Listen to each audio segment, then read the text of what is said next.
Hello champions, कैसे हो? आशा है स्वस्थ होंगे, सुरक्षित होंगे। मैं जितेंद्र यदुवंशी आपका स्वागत करता हूं आपके अपने इस यूट्यूब चैनल जित जीत की। आज की इस वीडियो में हम जवाहर नवोदय विद्यालय प्रवेश परीक्षा 2027 के लिए जो एग्जाम होने वाला है 28 नवंबर को, उस एग्जाम को ध्यान में रखते हुए हम ईवीएस सेक्शन के अंतर्गत आने वाला जो टॉपिक है प्राकृतिक आपदाएं एवं प्रबंधन, नेचुरल डिजास्टर्स एंड मैनेजमेंट, इस विषय पर बात करेंगे और साथ ही इस वीडियो में 50 महत्वपूर्ण प्रश्नों के बारे में भी सीखने का प्रयास करेंगे। चलिए, तो ये सेशन एक मजेदार सेशन रहने वाला है, तो आप सेशन को लाइक एंड शेयर कर सकते हैं। चलिए शुरुआत करते हैं अपनी इस पहली टॉपिक से। क्या है प्राकृतिक आपदा, क्या होती है, यानी जिन्हें इंग्लिश में नेचुरल डिजास्टर्स बोलते हैं। प्राकृतिक आपदा वो हैं जैसे कि प्रकृति की उन अचानक और विनाशकारी घटनाओं को कहते हैं जो भारी मात्रा में जान माल की हानि, पर्यावरण की हानि और संपत्ति का नुकसान करती हैं। ये सभी घटनाएं प्राकृतिक शक्तियों के कारण होती हैं और इंसानी नियंत्रण से बाहर होती हैं। इन पे मानव का कोई कंट्रोल नहीं होता है। ठीक, चलिए, प्राकृतिक घटनाएं मुख्य प्रकार से 5 प्रकार की होती हैं। भूकंप, बाढ़, सूखा, सुनामी और चक्रवात, जिसे तूफान भी बोलते हैं। तो सबसे पहले भूकंप क्या होता है? भूकंप जमीन के नीचे अचानक कंपन होना, ये भूकंप कहलाता है। बाढ़ क्या है? भारी बारिश या नदी का पानी ओवरफ्लो होने से भूमि का पानी से डूबना, पानी पानी हो जाए पूरे में। तो अभी जैसे बरसात के दिनों हैं तो आप देख पा रहे हैं जगह जगह पे बाढ़ आई हुई है। वहीं सूखा की बात करें तो लंबे समय तक बारिश ना होना, अगर बारिश ज्यादा हो जाए तो बाढ़ बन सकती है, और अगर लंबे समय तक बारिश ना हो तो सूखा की स्थिति हो सकती है, ड्राउट। वहीं बात करें सुनामी, सुनामी क्या है? ये समुद्र के अंदर आने वाली घटना है। समुद्र के भीतर हलचल से उठने वाली विशाल लहरें सुनामी है। अब चक्रवात या तूफान, तेज हवाओं के साथ आने वाले समुद्री तूफान, ये चक्रवात हैं। इन सभी का हम एक एक करके एनालाइज करेंगे और साथ ही पिक्चरों के माध्यम से सीखेंगे। तो ये सेशन मजेदार रहने वाला है। तो देखिए, सबसे पहले बात करें, ज्वालामुखी भी एक प्राकृतिक घटनाएं है। ज्वालामुखी विस्फोट, जमीन के अंदर से हैवी टेम्परेचर के कारण एक लावा निकलता है, तो ये ज्वालामुखी घटना कहलाता है। दूसरा बर्फानी तूफान, यानी कोई अगर बर्फ के ग्लेशियर हैं, वहां से अगर बर्फ नीचे आ जाए, पर्वतों से गिर जाए, तो उसे बर्फानी तूफान, एवलांच बोलते हैं।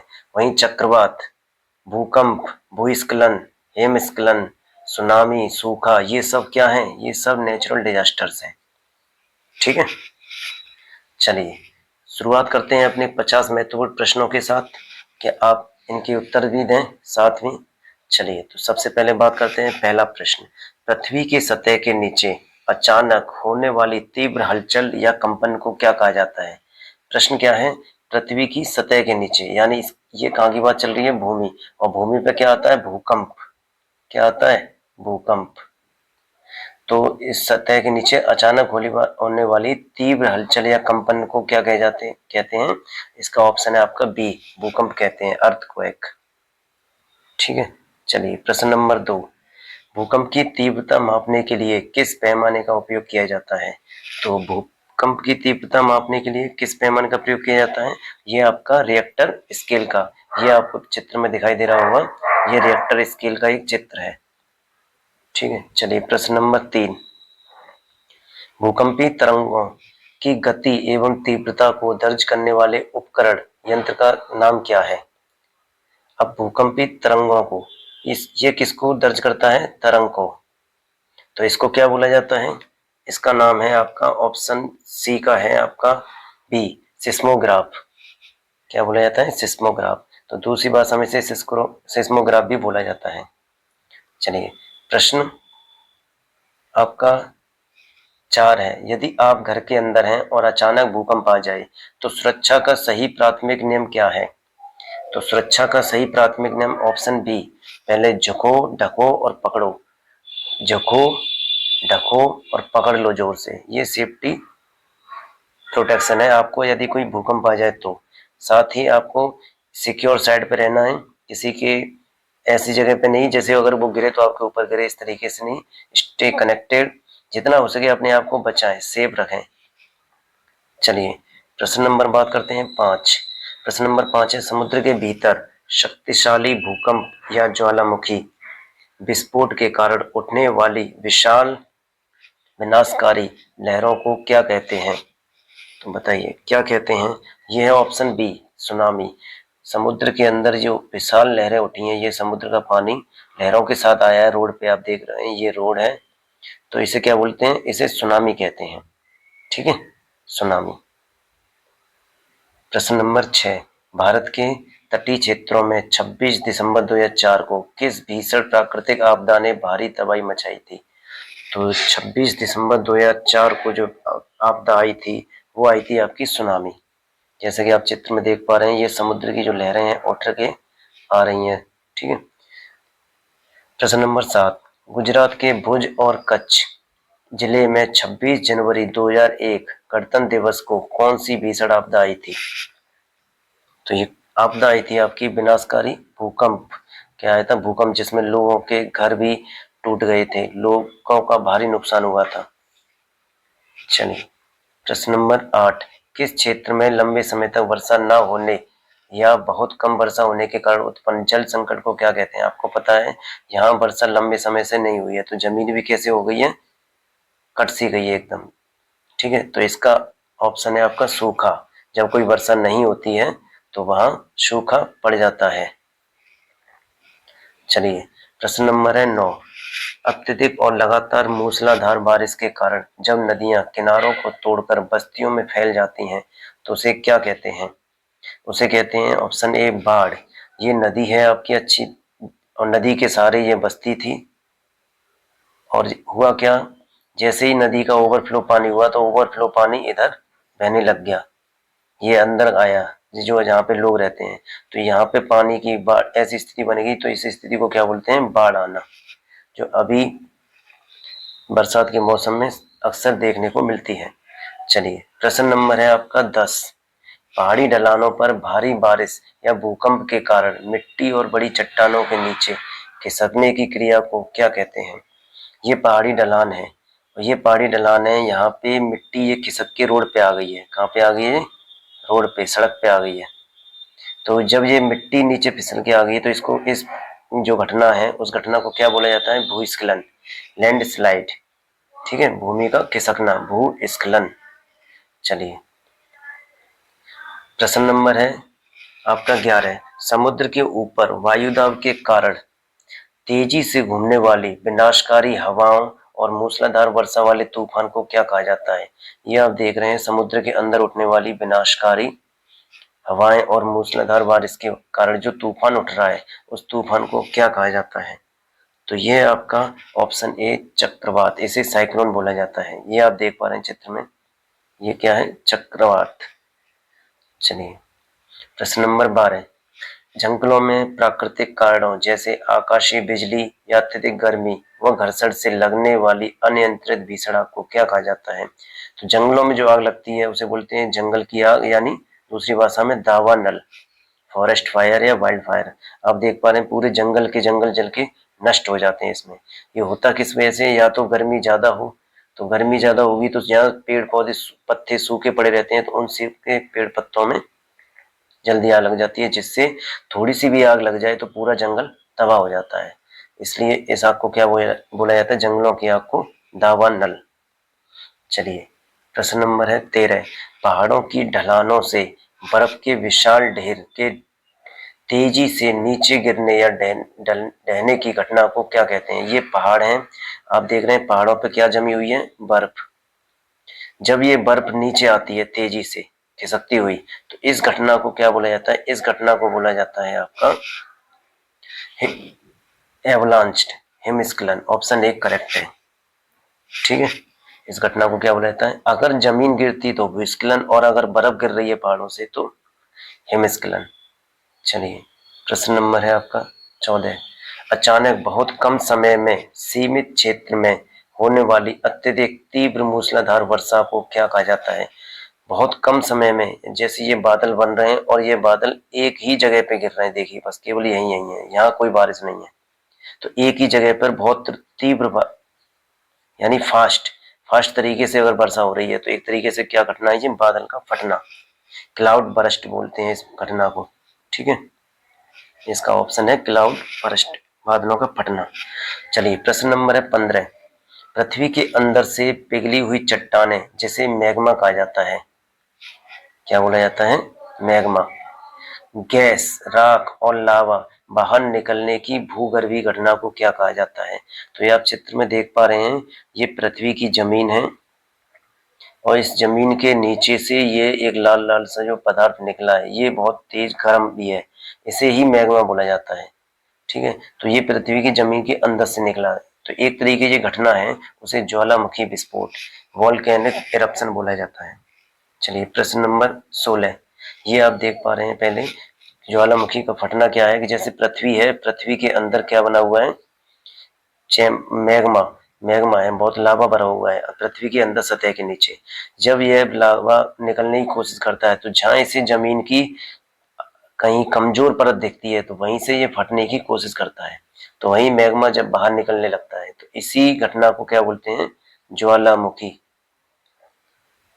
ज्वालामुखी का फटना बोलते हैं। ठीक है, चलिए प्रश्न नंबर 16। भारत का एकमात्र सक्रिय यानी एक्टिव ज्वालामुखी किस स्थान पे है? बताइए। एक्टिव ज्वालामुखी जो आज भी उसमें से मैग्मा धीरे धीरे निकल रहा है, धड़क रहा है। चलिए, तो इस स्थान का नाम क्या है आपका? बैरन द्वीप, अंडमान एंड निकोबार द्वीप समूह में है ये।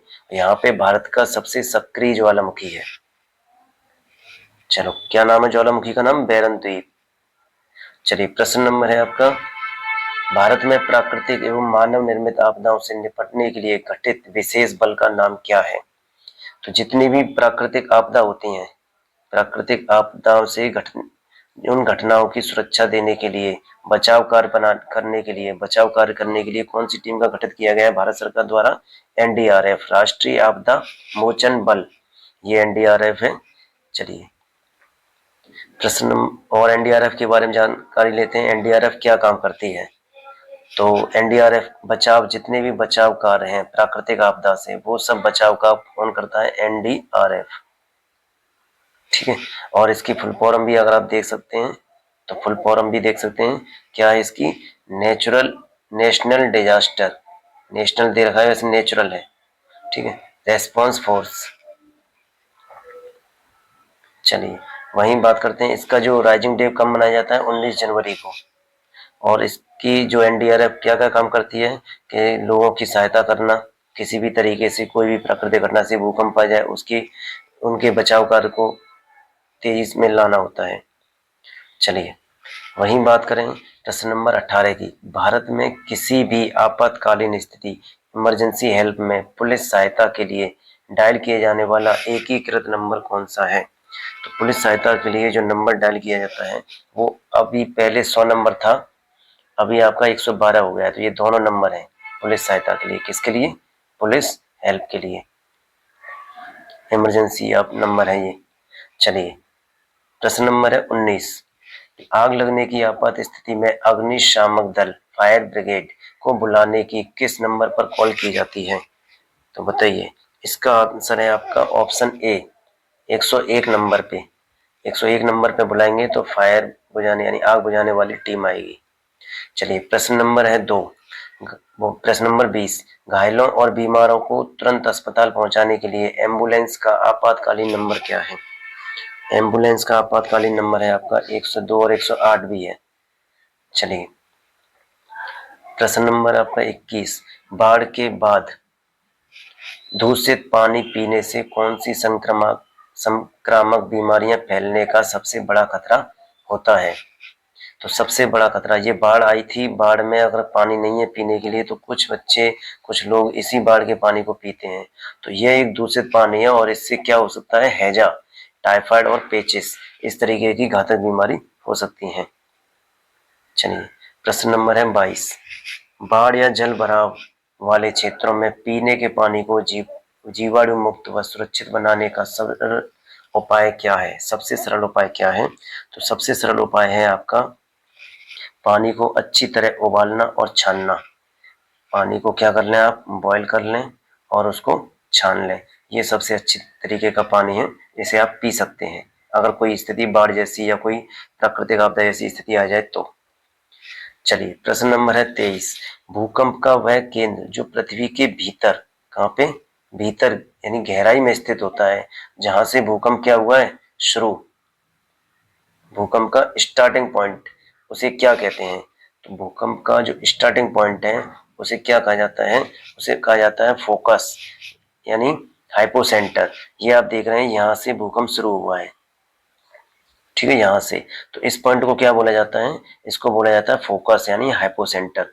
जमीन के नीचे ये पॉइंट होता है जहाँ से भूकंप शुरू होता है, ठीक है। और ये भूकंप होता है कि जब जो जमीन के अंदर की जो प्लेट हैं, ठीक है, वो प्लेट इधर उधर घूमने लगती है, इधर उधर जैसे मूवमेंट करते हैं। तो जहां से पहला मूवमेंट शुरू होता है जिससे भूकंप आने की संभावना रहती है, जैसे ये जमीन पूरी फट गई यहाँ से, तो ये इसको क्या बोला जाता है? भूकंप फोकस, उद, उद्गम केंद्र।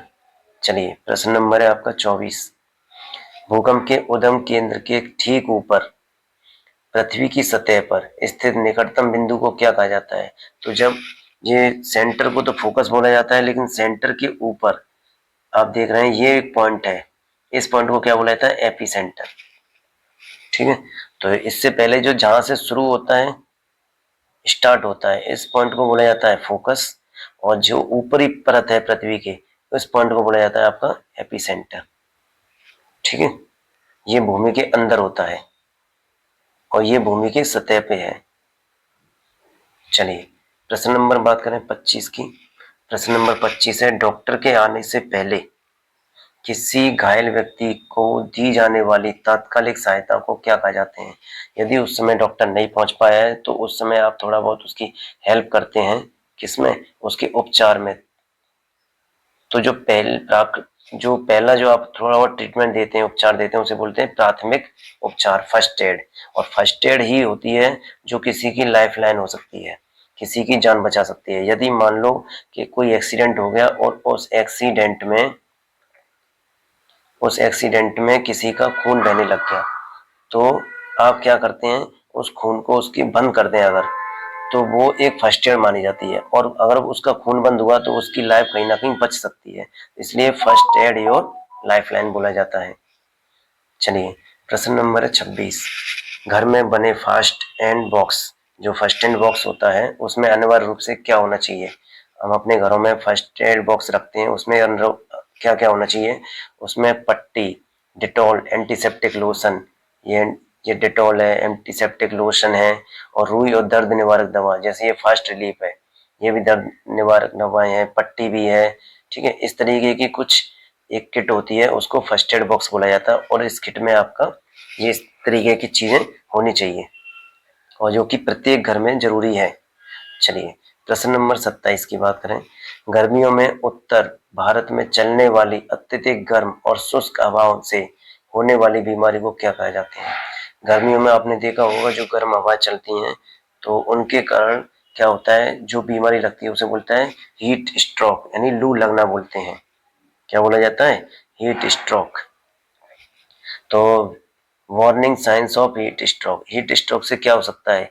तो पूरी बॉडी टेम्परेचर बढ़ जाता है, ठीक है, स्किन में जलने लगती है स्किन, और मतलब कई बार बीमारी से संकेत मिलने लगते हैं, बुखार सा आने लगता है, बॉडी टेम्परेचर बढ़ जाता है। तो ये हीट स्ट्रोक का एक कारण है, और चक्कर आने लगते हैं। चलिए प्रश्न नंबर है आपका 28। लू यानी हीट स्ट्रोक से बचने के लिए शरीर में पानी और लवण का संतुलन बनाए रखने के लिए क्या पीना चाहिए? तो ये आपको पीना चाहिए ऑप्शन ए ओआरएस का घोल, या नींबू पानी और आम का पन्ना। इस तरीके की कुछ चीजें खानी चाहिए, पीनी चाहिए, जिससे आपको हीट स्ट्रोक से बचाव मिलेगा। चलिए प्रश्न नंबर 29। आकाशीय बिजली लाइटनिंग चमकने और गरजने के दौरान कौन सा कार्य सुरक्षित माना जाता है? तो ये कौन सा कार सुरक्षित माना जाता है? ये ऑप्शन बी किसी पक्के बंद मकान या कार के अंदर चले जाना। आप देख पा रहे हैं ये कैसे हैं, ये सभी सेफ हैं, ठीक है, ये आप कर सकते हैं। यदि आप किसी पक्के मकान में अंदर चले गए, कोई अगर आकाशीय बिजली गिर रही है, ये बादल है और इस बादल से जो बिजली गिर रही है नीचे, इससे अगर आपको बचना है तो या तो किसी पक्के मकान में चले जाइए, कार में रहिए, या अपने आप को इस तरीके से चारों तरफ से कवर कर लीजिए, ठीक है। तो ये इससे आप बच सकते हैं। वहीं क्या नहीं करना चाहिए, कोशिश करना चाहिए खुली जगह पे नहीं घूमना चाहिए, पहाड़ों पे भी नहीं जाना चाहिए, ठीक है। वाटर बॉडी के पास नहीं होना चाहिए, जो कोई भी तालाब है, नदी है, उसके पास नहीं होना चाहिए। किसी पेड़ या खंभे के नीचे नहीं आना चाहिए। इस तरीके की चीजों से आपको बचना चाहिए। ये नहीं करना है, जबकि ये आपको सेफ प्रोवाइड कर सकता है, ठीक है। चलिए बात करते हैं प्रश्न नंबर 30 की। बड़ी इमारतों को आकाशीय बिजली के प्रभाव से बचाने के लिए छत पर लगाया जाता है, क्या लगाया जाता है? तो ये आपको पता है, ऑप्शन ए तड़ित चालक, लाइटनिंग कंडक्टर लगाया जाता है। जैसे आप देख पा रहे हैं, जो बड़ी बड़ी ऊंची इमारत होती हैं, ऊंची इमारतों पे एक लाइटनिंग कंडक्टर लगाया जाता है, ठीक है। ये एक कंडक्टर है जो जमीन में सीधे ग्राउंड है, ठीक है। तो ये एक वो है, जब आकाशीय बिजली इस पे गिरती है तो ये सीधा क्या करते है, उसको जमीन में भेज देता है, ठीक है। तो ये बड़ी बड़ी इमारतों पे लगाया जाता है। ये आपने ऊपर देखा होगा, पानी की कोई टंकी है या ऊंची इमारत है, उनके ऊपर भी इस तरीके का जो डंडा सा लगा रहता है, लोहे की छड़ या जो कंडक्टर होता है, वो सीधे ग्राउंड से कंडक्ट रहता है। इसे ही बोलते हैं तड़ित चालक, तड़ित रोधक। चलिए प्रश्न नंबर है 31। भारत में मौसम का पूर्वानुमान, चक्रवात और भारी वर्षा की पूर्व चेतावनी कौन सा विभाग करता है? तो ये आपको पता है, भारतीय मौसम विभाग, ऑप्शन ए IMD। चलिए प्रश्न नंबर है आपका 32। निम्नलिखित में से कौन सी एक मानव जनित मैन मेड आपदा है, न कि प्राकृतिक आपदा? ऐसी कौन सी आपदा है जिसे मानव बनाता है? वो है रासायनिक गैस का रिसाव। यदि कोई गैस है वो लीक हो जाए, ठीक है, गैस का अगर लीक हो रहा है, ठीक है, तो वो लीक इंसान की गलती से ही होता है, ठीक है। तो इसे औद्योगिक दुर्घटना बोला जाता है। तो ये इसे एक तरीके से मानव यानी मैन मेड आपदा बोल सकते हैं। इसकी वजह से भी भारी नुकसान होता है। इसका उदाहरण आपको मिलेगा भोपाल गैस त्रासदी। ये प्रश्न है आपका 23, प्रश्न नंबर 33। 1984 में, दिसंबर 1984 में मध्य प्रदेश यानी MP के भोपाल में यूनियन कार्बाइड कारखाने से किसी जहरीली गैस के रिसाव की त्रासदी हुई थी। कौन सी गैस निकली थी? वो गैस का नाम था MIC, मिथाइल आइसोसाइनाइड। इस जो भोपाल गैस त्रासदी बोला जाता है इसे, इसमें बहुत लोगों का नुकसान हुआ। इतना नुकसान हुआ कि उनपे, उनके दिमाग पे बुरा असर पड़ा, उनके मतलब पूरा जीवन शैली बिगड़ गई, और आज भी उनके बच्चे हैं, उन पे भी इसका गहरा प्रभाव पड़ता है, ठीक है। तो ये एक बहुत बड़ी मानव निर्मित एक आपदा थी। इसे मानव निर्मित आपदा बोला जाता है, औद्योगिक घटना भी बोला जाता है इसे। चलिए प्रश्न नंबर है आपका 34। सूखे, ड्राउट की समस्या से निपटने के लिए और जल संरक्षण के लिए कौन सी विधि सबसे उपयुक्त है? तो ये है आपका वर्षा जल संचयन। ये इसमें क्या होता है कि जैसे अगर कोई बारिश है, बारिश होती है आपकी छत पे, तो आप छत का जो है टंक, ऊपर का जो टैंक है, उसको आप कनेक्ट कर सकते हैं पाइप के थ्रू सीधे अपने जमीन के अंदर एक टैंक गाड़ के। तो छत का पूरा पानी सीधे कहाँ जाएगा? जमीन के अंदर टैंक में आ जाएगा, ठीक है। तो इससे क्या होगा? इससे ये होगा कि वो जमीन का पानी जैसी जमीन में जाएगा, तो जो जमीन का वाटर लेवल है, ठीक है, उसका भी लेवल बढ़ेगा, और कहीं ना कहीं पेड़ों को भी फायदा होगा। पेड़ जड़ हैं वो भी मजबूत हो जाएंगी, क्योंकि पेड़ जो पानी लेते हैं वो कहाँ से लेते हैं? जमीन से लेते हैं, ठीक है। जब जमीन में पानी हो जाएगा तो पेड़ भी आसानी से अपना जीवन यापन कर पाएंगे। तो इसे बोला जाता है रेन वाटर हार्वेस्टिंग, जल वर्षा जल संचयन। चलिए प्रश्न नंबर है आपका वृक्षारोप 35। वृक्षारोपण, अधिक पेड़ लगाना, किस प्राकृतिक आपदा की तीव्रता को कम करने में मददगार है? तो वृक्षारोपण अगर आप पेड़ लगाते रहेंगे तो ऐसी कौन सी प्राकृतिक आपदा है उससे हमें बचाव मिलेगा, ठीक है। तो ये है आपका बाढ़, बाढ़ कम आएगी, ठीक है। मृदा क्षरण, जो मिट्टी का कटाव है वो भी कम होगा, और सूखा, सूखा भी कम होगा। जब बारिश हो रही है तो सूखे ऐसे हालात नहीं बन पाएंगे। तो ये ऑप्शन ए है, बाढ़ कम हो जाएगी, मृदा क्षरण हो जाएगा, और सूखा, वर्षा होती रहेगी। तो चलिए प्रश्न नंबर है आपका 36। जब समुद्र में चक्रवात आने की चेतावनी जारी होती है तो मछुआरों को क्या सलाह दी जाती है? उनको सलाह क्या दी जाती है? उनको सलाह दी जाती है कि आप समुद्र में नाव लेकर मछली पकड़ने ना जाएं, कि इसमें सुनामी आ सकती है समुद्र में, इसलिए आपको नुकसान हो सकता है, इसलिए उनको सलाह दी जाती है कि वो समुद्र में अभी ना जाएं। चलिए प्रश्न नंबर है आपका 37। भूकंप के प्रति संवेदनशील क्षेत्रों में जान माल के नुकसान से बचने के लिए घर किस सामग्री के बनाए जाते हैं? बताइए।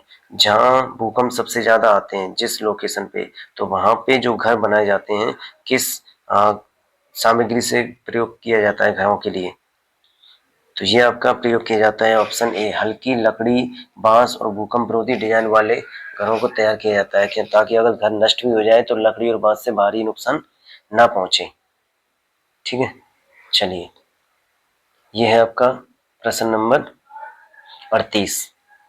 आपदा के समय राहत शिविरों में हमारी महामारी और कीटाणुओं को फैलने से रोकने के लिए किसका छिड़काव किया जाता है? तो किसका छिड़काव किया जाता है? ये ऑप्शन ए आपका ब्लीचिंग पाउडर और चूना का छिड़काव किया जाता है, ताकि महामारी और कोई कीटाणु ना फैले, ठीक है, गंदगी से। तो ब्लीचिंग पाउडर और चूना का छिड़काव किया जाता है। प्रश्न नंबर है 39। यदि किसी इमारत में अचानक आग लग जाए तो धुएं और दम घुटने से बचने के लिए क्या करना चाहिए? अचानक आग लग जाए तो बचने के लिए क्या करना है आपको? ये आपको जमीन पर घुटनों के बल झुककर नीचे से बाहर निकलें क्राउल करते हुए, ठीक है, जमीन पर लेट जाएं और लेट के धीरे धीरे धीरे रेंगते हुए बाहर निकलें। चलिए प्रश्न नंबर है आपका 40। आग बुझाने के लिए उपयोग किए जाने वाले अग्निशामक यंत्र फायर एक्सटिंग्विशर से मुख्यतः कौन सी गैस निकलती है? तो ये आपको निकलती है कौन सी गैस? CO2। CO2 गैस का रिसाव होता है, ये आग बुझाती है, ठीक है। ये पाउडर होता है, ये DCP पाउडर होता है, पाउडर की फॉर्म में होती है, ठीक है। ये क्या करती है, जैसे ही ये आग के ऊपर जाती है तो आग को कवर कर लेती है चारों तरफ से, और जहां आग कवर कर लेती है तो इसको ऑक्सीजन नहीं मिल पाती है, ऑक्सीजन नहीं मिल पाती, यानी ऑक्सीजन की सप्लाई को रोक देती है कवर करके CO2। तो कार्बन डाइऑक्साइड गैस का प्रयोग किया जाता है आग बुझाने के लिए। चलिए प्रश्न नंबर है 41। रेड क्रॉस सोसाइटी का मुख्य कार्य क्या है? रेड क्रॉस सोसाइटी का मुख्य कार्य क्या है? इसका भी मुख्य कार्य वही है जो NDRF करती है। ये एक सोसाइटी है, ठीक है। NDRF एक सरकारी दल है जो सरकार ने गठन किया है उसको, ठीक है। और इसका है आपका युद्ध और प्राकृतिक आपदाओं के दौरान घायलों की निस्वार्थ मानवीय सेवा करना, ठीक है। और इसका जो रेड क्रॉस सोसाइटी का जो चिन्ह रहता है वो प्लस रहता है, ठीक है। क्या रहता है? प्लस। और NDRF जैसा ही काम करती है ये भी सोसाइटी। चलिए प्रश्न है आपका किसी, बस इस सोसाइटी का एक और बात ध्यान रखना है, ये जो करती हैं ये निस्वार्थ और मानवीय सेवा करते हैं, इसको ध्यान रखना है आपको, ये कैसे निस्वार्थ सेवा है ये। चलिए प्रश्न नंबर 42। किसी क्षेत्र में अत्यधिक पाला, यानी पाला पड़ जाए या शीत लहर कोल्ड वेव पड़ने से सबसे अधिक नुकसान किसे होता है? तो खेतों में खड़ी जो फसल है उनको और बेघर व्यक्तियों को, इनको सबसे ज्यादा नुकसान होता है, ठीक है। चलिए प्रश्न नंबर है आपका 43। फसल कटाई के समय ओलावृष्टि होने से क्या परिणाम होता है? ओलावृष्टि होने, अगर ओला पड़ जाए, आपने ओले देखे होंगे, बर्फ के टुकड़े होते हैं छोटे छोटे जो बारिश के साथ गिरते हैं बादलों से, ठीक है। तो ओलावृष्टि से क्या होता है, पकी हुई फसलें टूटकर नष्ट हो जाती हैं, ये पकी हुई फसलें होती हैं वो सब टूटकर नष्ट हो जाती हैं। चलिए प्रश्न नंबर है 44। प्राकृतिक आपदाओं के समय संचार व्यवस्था, मोबाइल नेटवर्क, बिजली आदि ठप होने के आपातकालीन संदेश भेजने में, अगर मान लो बिजली, अगर आपकी इलेक्ट्रिसिटी चली जाए, ठीक है, और तो आप कोई संदेश भेजना चाहते हैं तो कैसे भेजेंगे आपातकालीन की स्थिति में? तो उस समय जो यूज किया जाता है डिवाइस, उसका नाम है हेम रेडियो एवं सैटेलाइट फोन, उसकी सहायता से आपको आपातकालीन संदेश भेजा जाता है। प्रश्न नंबर 45। आपदा के दौरान मलबे के नीचे दबे जीवित लोगों का पता लगाने के लिए प्रशिक्षित किन जानवरों की मदद ली जाती है? तो किन जानवरों की मदद ली जाती है? ये आपके हैं ऑप्शन ए, खोजी कुत्ते, स्नाइपर डॉग्स, ठीक है। इनसे गुमशुदा लोगों की तलाश की जाती है, जो डॉग्स हैं उन डॉग्स का प्रयोग करके, ठीक है, इसका प्रयोग किया जाता है। प्रश्न नंबर है आपका 46। विद्यालयों में आपदा प्रबंधन हेतु समय समय पर कराई जाने वाली अभ्यास क्रिया को क्या कहा जाता है? उसको कहा जाता है मॉक ड्रिल। ठीक है, जो आपदा प्रबंधन के लिए प्रैक्टिस कराई जाती है उस प्रैक्टिस को क्या बोला जाता है? मॉक ड्रिल बोला जाता है। चलिए प्रश्न नंबर है 47। किस प्राकृतिक आपदा को साइलेंट डिजास्टर यानी बिल्कुल शांत आपदा कहा जाता है? धीमी गति से आने वाली मूक आपदा बोला जाता है। मूक मतलब बिल्कुल शांत आपदा, तो वो है आपका सूखा, ड्राउट। ये आपको शांत आपदा है, पता ही नहीं चलता, बारिश ना होने की वजह से है। तो इसमें नुकसान पेड़ पौधे जंतु हैं उनको केवल पानी की कमी का होता है, इसलिए इसे शांत बोला जाता है। चलिए प्रश्न नंबर है 48। बिजली के तारों या शॉर्ट सर्किट से लगी आग को बुझाने के लिए किसका प्रयोग किया जाता है? तो इसमें किसका प्रयोग किया जाता है? वैसे तो सूखी रेत का भी प्रयोग किया जाता है। ठीक है, साथ ही आपका प्रश्न का ये है आपका पानी का, क्योंकि पानी विद्युत का शौचालय है। इसमें बोला है कभी नहीं किया करना चाहिए। अगर आपकी इलेक्ट्रिसिटी आग लग जाए, ठीक है, इलेक्ट्रिसिटी आग लग जाए तो आप ध्यान रखें पानी का प्रयोग कभी ना करें। आप सूखे रेत का प्रयोग कर सकते हैं, CO2 का और विद्युत अवरोधक कंबल का प्रयोग कर सकते हैं। तो फिलहाल इस प्रश्न में पूछा गया है किसका प्रयोग नहीं करना है, तो हमें पानी का प्रयोग नहीं करना है। इस हिसाब से देखा जाए तो हमारा आंसर है पानी का प्रयोग नहीं करना है। ठीक है, चलिए प्रश्न नंबर है 49। बाढ़ के पानी के उतरने के बाद प्रभावित क्षेत्रों में मच्छरों के प्रकोप से बचने के लिए क्या करना चाहिए? तो मच्छरों के प्रकोप से बचने के लिए आपको कीटनाशक दवाओं का छिड़काव एवं जमा पानी को हटाना चाहिए। ठीक है, चलिए प्रश्न नंबर आपका 50। यह आपदा प्रबंधन डिजास्टर मैनेजमेंट का मुख्य उद्देश्य क्या होता है? यह आपका मुख्य उद्देश्य होता है आपदा से पूर्व तैयारी करना, त्वरित बचाव, जितना हो सके फास्ट बचाव कार्य शुरू करना है, और प्रभावितों का पुनर्वास, उनको दोबारा उन्हीं जगह पर पहुंचाना है जहां उनका रहना था, और उनको नुकसान को भी न्यूनतम करना, उनका नुकसान कम से कम हो। ठीक है, ये आपदा से पूर्व तैयारी करना, त्वरित बचाव और प्रभावितों का पुनर्वास और नुकसान को न्यूनतम करना, ये डिजास्टर मैनेजमेंट का मुख्य उद्देश्य होता है। चलिए तो फिलहाल तो इस सेशन में बच्चों इतना ही। तो आगे के सेशन को आप देखने के लिए, अगर देखना चाहते हैं आगे की क्लास, तो आप हमारे इस चैनल को सब्सक्राइब कर सकते हैं। साथ ही इस वीडियो को लाइक एंड कर सकते हैं और कमेंट भी कर सकते हैं। यदि किसी टॉपिक पे आप वीडियो चाहते हैं तो आप हमें कमेंट करें। तब तक के लिए आप अपना ख्याल रखिए और आगे पढ़ाई करते रहिए। धन्यवाद।